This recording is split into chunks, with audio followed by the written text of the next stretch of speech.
What is up, beautiful people of the internet? I go by the name of Wesley, and today we are reacting to TierZoo's Deep Sea meta. Guys, I am just immensely excited for this one. I love learning about the deep sea. I feel like it is just the last frontier. Everyone's like, ooh, space. Ooh, guess what? I don't care. That's far away. Further away. Deep sea is pretty far away.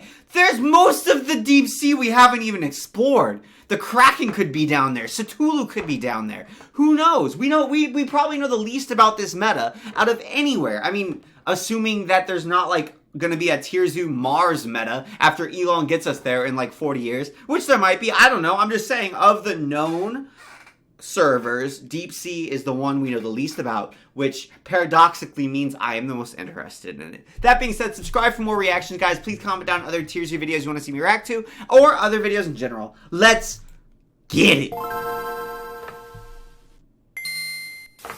I kinda hit it. This stuff's so crazy, man. Mariana Trench-ish. The different servers in this game all have the same basic mechanics and gameplay. All of the same stats are important for every build, and all of the same build types can generally be found in most servers, with the exception of the Deep Sea. The Deep Sea, or Abyssal server, has by far the most unorthodox, unintuitive, and unforgiving meta in the entire game. Also the ugliest. By far the ugliest. By far. By far. I'm sorry, even this fish's mom thinks it's ugly. Yeah, it's ugly.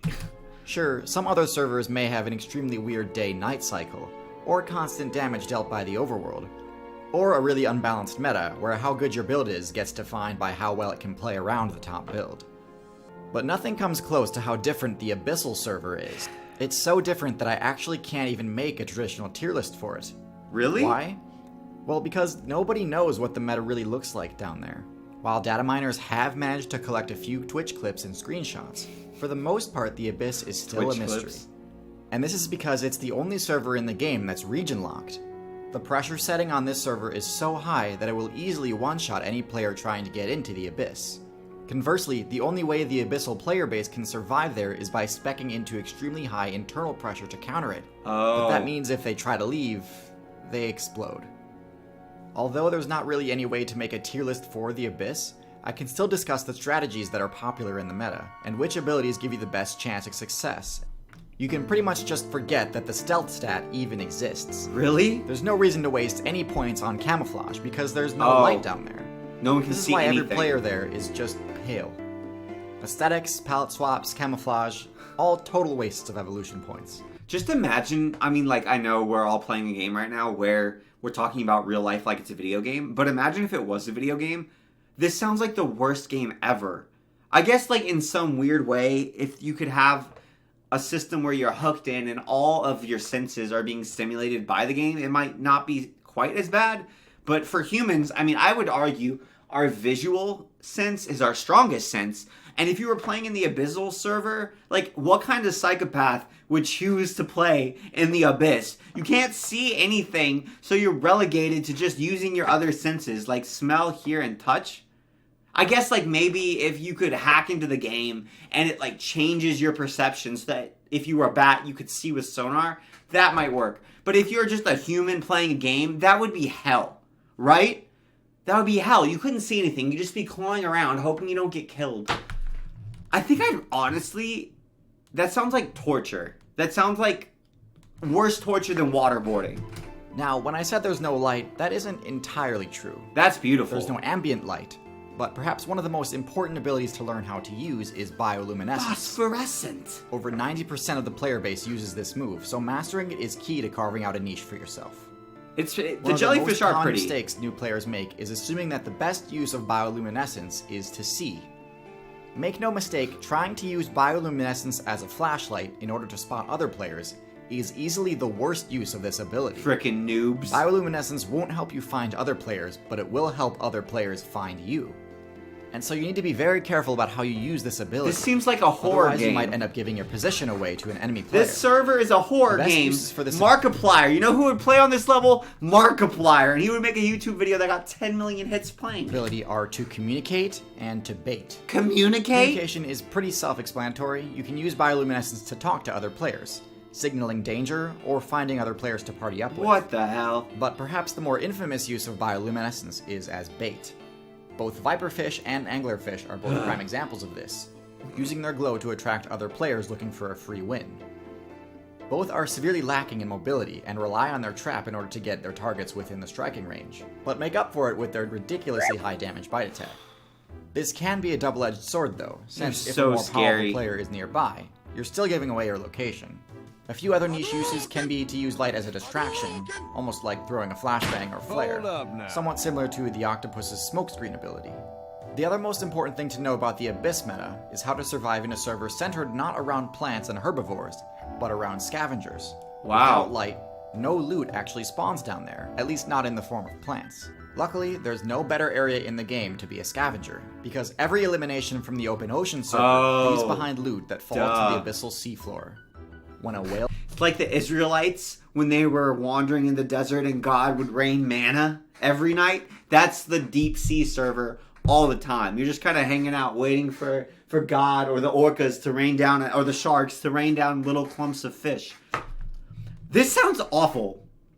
This sounds awful. If reincarnation is real, and you must have done some heinous stuff, man. You must have been a terrible person if you get reincarnated as any of the creatures that live in this area. This sounds hellacious. This sounds so awful. If a player gets defeated, it can turn the ocean floor into a year-long party, where players that would normally be enemies come to enjoy the event together. Really? One major player that tends to show up at these, Except but is rarely seen octopi. anywhere Octopi else, are cool. is the sleeper shark, a build which, admittedly, I should have included in my shark video.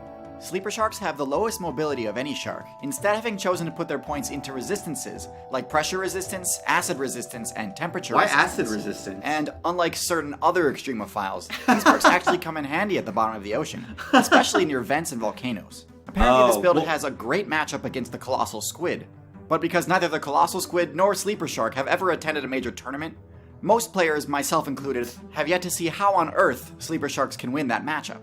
The last thing I want to highlight is the unmatched success of the tube worm. It's found a way to tap into an infinite source of XP by making great use of the heat resistance perk. They've got completely uncontested control over one of the game's resources. Even sleeper sharks can't handle that level of heat, so these players can basically just farm as much XP as they want. Now, if someone were to come up with a predator build that could resist the heat of the hydrothermal vent, and also be powerful enough to pierce the armor of the tube worm, they could potentially get a really high score very quickly. But so far, it's never been done, and so for now, tube worms pretty much rule the Abyss. Everything down here is so off-putting looking. Like, every animal looks like a Pokemon Shiny version of its normal self. Like, the crabs, they're just like shiny crabs. Now, one last thing you might notice is that none of these builds have any hair.